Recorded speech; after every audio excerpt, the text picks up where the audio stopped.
the week of fun and games Yeah. and about making mistakes and safety. And I was just wondering if there's Fun. anything, yeah, is there anything you want to share about any of that? Uh-huh. I'm a I'm a 3-5, and so mistakes is my game. And most of my life I felt really ashamed of myself for all the mistakes I made, and I felt shamed by other people.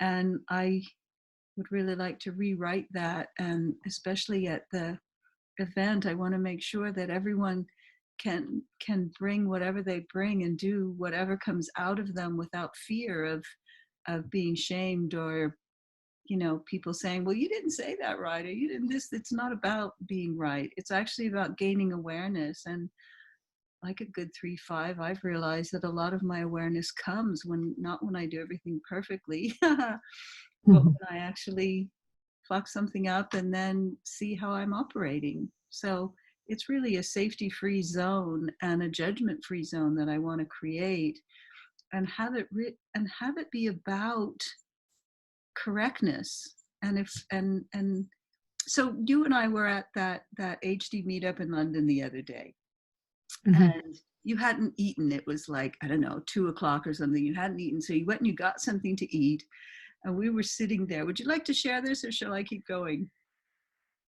Well, I was also a bit hungover, so I wasn't on form with being like bubbly and chatty.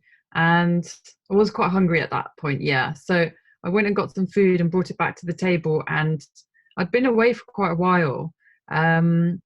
So when I rejoined the table, the conversation was somewhere I have no idea where, and I was tucking away to my into my food, and then one of the guys turned to me and said, so tell me where you're from. And I had a mouth, I was just about to like suck up a mouthful of like noodles and soup. And for some reason, I felt secure enough to say, I can't talk to you right now. I need to eat. You And actually said, I think what you said is, sorry, mate, I'm not available now. I'm eating. something like that. Yeah. Yeah, Like from that. your perspective, like what did you notice when that happened? Well, immediately I just chimed in and said, she's a 52-9, and they don't like, I am that too. So I know this really well. They don't want to be bothered when they're focused on something. And it is true of the 52-9.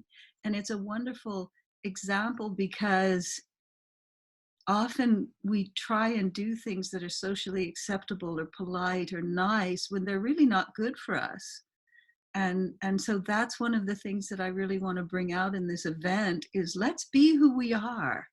And if we make a fool of ourselves, if we get embarrassed, if we're awkward, if someone doesn't understand, and all those things that can happen in social situations, if they happen, let's use it. Mm. Oh, Well, I want to, can I add something? uh-huh. So I wouldn't normally be as honest about my needs. Um, but what I noticed about myself was that because you were there, it felt like I could just be myself and be honest. And what happened immediately was you said that I'm a 52 and I, I I'm not good. Like it's not good for me to like talk and eat. Um, and my whole life, I've found myself in situations where I thought I just want to eat my food. I don't really want to talk. And I always thought I'll just say I'm a bit autistic and I just need to focus on my food. But actually, the lovely thing was is that you had like a whole explanation of why that was really beneficial for me to just be able to not have to. If I wanted to talk, I could have talked. And I thought, well, maybe I should talk. But actually, I was really enjoying my food and I really needed it. And what at a deeper level, I noticed that my digestion works much better. It's easier. I can digest better when I'm just left on my own to eat. So that's quite often. Well, I'll just take my food away and eat on my own. um, and I'm a 6 too, so I'm like a hermit role model character, role model hermit. So I always thought, oh well, it's just me being a hermit. But knowing that it's the 52-9 is an extra layer of validation. So when you said that, you validated the fact that this is what I like to do at an atomic level, that is really good for me and makes me feel good. So that's what I really found really powerful on Sunday, when it was like you stood up for me and said, no, she can't talk right now. And I was like, oh, I'm so glad, because I can't talk right now. And I did it through mechanics, which are neutral. Mm. And I want that for everyone. I want everyone um, to be able to see themselves and embrace what's real for them, mechanically. And that's one of the things that I'm really encouraging and advocating for in this event that we're creating, is that very thing. Yeah. Mm. Like And whatever we'll be it is. doing that through games. Yeah. Yeah. Yeah.